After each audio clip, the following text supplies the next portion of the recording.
একটা সময় আসছে বাসায় কিছুই নেই তার মতো। হ্যাঁ, ওটা দিদি খাই ফেলবো এমনি।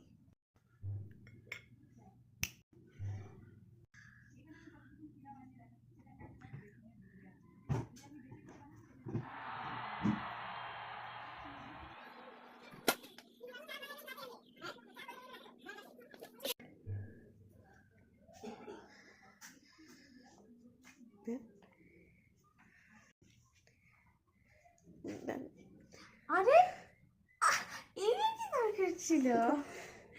আরে ধর শুধু শুধু কষ্ট বসো তো।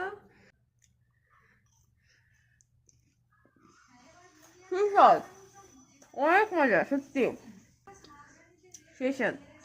আমি আর খাবো না, এত খাওয়া যায়? আমি কখন থেকে বলছি আমি খাবো না, আমাকে দিও না দিও না। আর কোনো আমি খাবো না। নিয়ে যাও, সেই স্বাদ।